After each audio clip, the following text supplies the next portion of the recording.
आपला बहुजनांचा आहे राम.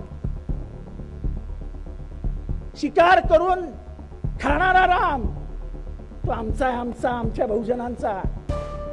तुम्ही जिथे आम्हाला सगळे शाकाहारी बनवायला जातात तिथे आम्ही रामाचा आदर्श पाळतो आहोत आणि आम्ही मटण खातो.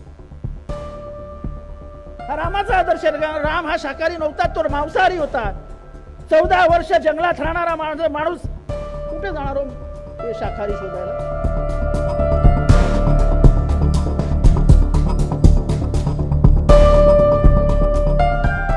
एनसीपी नेता जितेंद्र आव्हाड ने भगवान राम को लेकर एक विवादित बयान दिया है.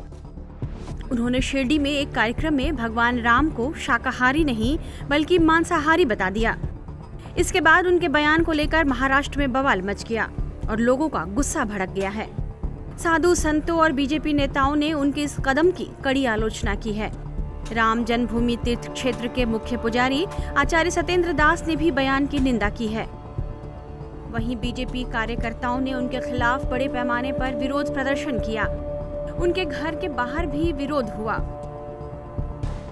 बीजेपी नेता राम कदम ने तो पुलिस में इसकी शिकायत कर दी. कदम ने कहा, घमंडी गठबंधन की मानसिकता साफ है कि राम भक्तों की भावनाओं को आहत पहुंचाई जाए. वे वोट जुटाने के लिए हिंदू धर्म का मजाक नहीं उड़ा सकते.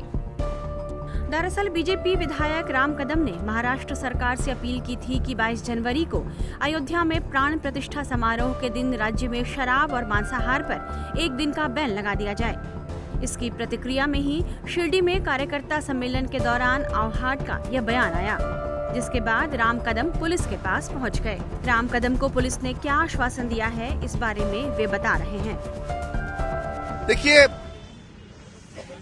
पुलिस को हमने शिकायत दी, पुलिस के वरिष्ठ आलाकमान से बात की. उन्होंने हमें आश्वस्त किया है कि वीडियो फुटेज की जांच करके उनके ऊपर कड़ी सी कड़ी धारा लगाई जाएगी. धारा के अनुसार जो गिरफ्तारी होती है गिरफ्तारी होगी, उन्हें पूरी तरह से कठोर दंड मिलेगा. और ये देखिए, ये प्रभु रामचंद्र जी ने दिए हुए आदर्श राम राज्य पर चलने वाली वर्तमान सरकार है. ये शिंदे जी और फडणवीस जी के नेतृत्व में चलने वाली सरकार है. अजीत दादा भी हमारे साथ है. तो ये कोई उद्धव ठाकरे जैसी सोई हुई सरकार नहीं है. इस महाराष्ट्र की भूमि पर हम देवी देवताओं का अपमान न किसी को करने देंगे, और यदि किसी ने किया तो ना उसको छोड़ेंगे. वहीं अयोध्या में भी आव्हाड के बयान की कड़ी निंदा हो रही है. अयोध्या के संत परमहंस आचार्य ने सख्त कार्रवाई नहीं करने पर जितेंद्र को जान से मारने की धमकी दी है. सुनिए संत परमहंस आचार्य क्या कह रहे हैं. महाराष्ट्र के एनसीपी नेता जितेंद्र आव्हाड ने जो बयान दिया है, यह निश्चित रूप से निंदनीय के साथ साथ यह देश के सभी राम भक्तों को गहरा आघात पहुंचाने वाला है. अयोध्या से मैं तपस्वी छावनी पीठाधीश्वर जगत गुरु परमहंस आचार्य आज महाराष्ट्र सरकार और केंद्र सरकार से मांग कर रहा हूं कि मर्यादा पुरुषोत्तम भगवान श्री राम के प्रति इस तरह के अपमानजनक शब्दों का जो प्रयोग करने वाले लोग हैं, इनके ऊपर स्वतः संज्ञान लेकर के सख्त कार्रवाई की जाए. अगर दूसरे धर्म के विषय में इस तरह का कोई बयान दिया होता तो अभी तक शायद वो जिंदा न होता. प्रभु श्री राम का अपमान बर्दाश्त नहीं किया जाएगा. हमारे शास्त्रों में है, जब तक कीन राम का निंदा क्रोधवंत अधि भयो कपिंदा. प्रभु श्री राम की निंदा नहीं सुनेगा यह हिंदुस्तान है. और मैं अगर कार्रवाई सख्त नहीं होती है तो फिर एनसीपी नेता जितेंद्र का वध मैं करूंगा.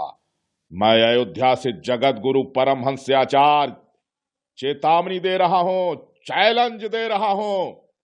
और शास्त्र का ज्ञान नहीं तो पहले शास्त्र का ज्ञान जितेंद्र एनसीपी नेता करें. आव्हाड के बयान पर अयोध्या के मुख्य पुजारी आचार्य सत्येंद्र दास का कहना है, कंदमूल और फल मिलते थे वही खाते थे, शाकाहारी थे और हमारे शास्त्रों में उसका वर्णन है और शास्त्र ही प्रमाण है. इसलिए जो जितेंद्र बोल रहे हैं कि एनसीपी के नेता कि भगवान राम 14 वर्ष वनवास में रहे तो वहाँ वो मांसाहारी थे। यह झूठ है, एकदम गलत है और इसे झूठे आदमी को हमारे प्रभु के अपमान करने का और उनके करने का कोई अधिकार नहीं है, क्योंकि भगवान सबके हैं, लेकिन सबके होते हुए उनके खान पान के विषय में जो बोल रहा है यह झूठ बोल रहा है, एकदम असत्य है। सदा भगवान हमारे शाकाहारी थे और शाकाहारी के साथ साथ कंदमूल खाते थे, इसलिए ऐसा कहना गलत है और झूठा है। ये निंदनीय भाषा बोल रहा है, हमारे प्रभु को बदनाम करने की जो भाषा बोला वो है बहुत ही निंदनीय है और बहुत ही निकृष्ट यह विचार है। वहीं एक अन्य संत ने भी आवाट को जमकर सुनाया है। नीच गाली दे सत हरिचंद दधी छाव को, पापी हंसत देख हर हर हूँ को, कल्प तरु काटत घेर में मुसरे को, बीज बटोरत उसरे को, न सूझत धर्म दूसरे को। हम कहना चाहते हैं कि रावण उत्तम कुल पुलस्त के नाती जिससे सर्वा मुनि का बेटा था और हिंदू में ही उसका जन्म हुआ था, लेकिन जब वह सनातन को नहीं माना, वैदिक परंपरा को नहीं माना, माता पिता गुरु को नहीं माना, तो शिव जी लिखे जाके यस आचरण भवानी तेजान हो निश्चर सब प्राणी। तो ये सब जो बोल रहे हैं निश्चर बोल रहे हैं। और राम के बारे में जो कहते हैं कि मांस खा रहा था, तुलसी जी डंके की चोट पर लिखा कि जो सूर्य असुर चराचर खाई तासों बैर कबो न कीजिए। और कहे विभीषण रावण से कि तात राम नहीं नर भूपाला, भुवनेश्वर कालों के काला। गीता में कृष्ण कह रहे हैं कि अर्जुन मैं बढ़ा हुआ काल हूँ, लेकिन जब मनुष्य का रूप धारण करते हैं तो शरणागत पालक हैं। एक अन्य अयोध्या निवासी ने आवाट के बयान की निंदा की है और कहा है कि ऐसा बयान देने पर उन्हें जरूर दंड मिलेगा। ये प्राचीन काल से ही सनातन धर्म और उसके मूल्यों पर कुठाराघात विधर्मियों ने किया है। यहाँ तक कि जो है सनातन संस्कृति को नष्ट भ्रष्ट करने का प्रयास लंबे समय से चला आ रहा है। शिशुपाल ने भी भगवान कृष्ण को 99 गाली दी थी। भगवान सहिष्णु हैं, वो तब तक क्षमा करेंगे जब तक वो अपनी सीमा को पार नहीं करते हैं। इस बात का उनको दंड अवश्य मिलेगा। भगवान तुलसीदास जी ने मानस में कहा, जो नहीं दंड करो खल तोरा, भ्रष्ट हो। अगर इनको दंड नहीं मिला तो सारे शास्त्र पुराण जो है झूठे माने जाएंगे। इस बात का दंड इनको मिलेगा, लेकिन भगवान 99 गाली तक बर्दाश्त करते हैं। हालांकि विवाद बढ़ने के बाद जितेंद्र आवाड ने अपने बयान के लिए माफी मांग ली है। आवाड ने मीडिया से कहा, अगर किसी की भावनाओं को ठेस पहुंची हो तो मैं खेद व्यक्त करता हूं।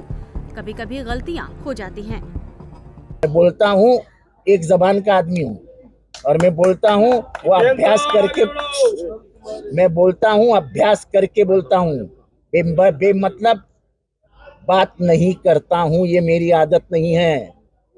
मैं जो भी बात रखता हूं रेफरेंसेस के साथ रखता हूं। अगर मैं वाल्मीकि रामायण का रेफरेंस रखता हूं तो इसका मतलब आप समझिए कि मैं अभ्यास करके आया था।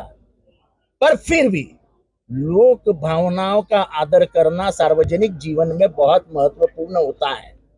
लोगों को दुखाना नहीं, ये हमको शरद पवार साहब ने सिखाया है। सत्य कितना भी कड़वा हो, वो कड़वा जहर आप खुद पी लीजिए, लेकिन लोगों को मत दुखाओ, ये साहब ने मुझे कहा है। इसलिए मैंने लोगों के प्रति जो खेद व्यक्त कर रहा हूँ। और क्या। हालांकि उन्होंने कहा कि मैं इस मुद्दे को ज्यादा तूल नहीं देना चाहता, लेकिन मैं बिना शोध के कुछ भी नहीं बोलता हूँ। जितेंद्र आवाड ने भले ही अपने बयान पर माफी मांग ली हो, लेकिन समझा जा रहा है कि महाराष्ट्र में यह मुद्दा आसानी से खत्म नहीं होने वाला। खासकर अजीत गुट की एनसीपी को इस विवाद में फायदा नजर आ रहा है, लिहाजा इस विवाद के लंबा खिंचने के आसार दिख रहे हैं। टाइम्स नाउ नवभारत डिजिटल की रिपोर्ट।